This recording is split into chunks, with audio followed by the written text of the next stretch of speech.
morning for today's vlog. Ayan, today is general cleaning. Yan, before that, mag-coffee muna bago general cleaning para dilitama mo. Pero sa oras, kinaukalas no sila guys. So ayun na nga, magsisimula na nga tayo. So yung una ko palang ginawa, pinalubo ko lang yung airbed na nabili ko sa TikTok. So grabe nakakapagod, pero carry lang naman. Tapos tinupi ko naman yung mga kumot namin dito at saka yung mga unan kasi sobrang kalat. Kasi nga 2 linggo ako hindi nakapaglinis at medyo parang may mga alikabok na din. Kaya papalaundry ko na lang to sa laundry shop.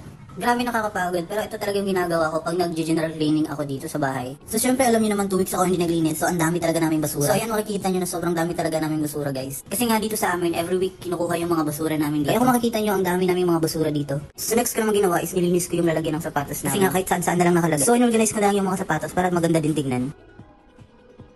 So pagkatapos nagulis naman ako sa hagdanan namin. Kasi nga araw-araw may mga bisita kami dito. So medyo madumi na din kasi yung hagdanan namin. So kailangan na talagang linisan. Grabe napapagod na talaga ako pero carry lang naman. So medyo uhaw na nga ako, naghanap na ako ng tubig. So may nakita ko yung tubig. At sobrang sarap ng lasa. Parang energy drink lang. Kaya sobrang sarap, ang bilis kong maglinis. Kasi nga nadagdagan yung energy ko. Kaya sobrang sarap, uminom ko ulit. Oras na umalaan yung general cleaning. Nagkaroon kami na tayo ngayon guys, general cleaning. Diba, sa work, wala yung time. Kumao lang to guys, daghang salamat sa mga supporters na ako, followers. Daghang salamat sa inyong suporta guys, and thank you for watching my vlog.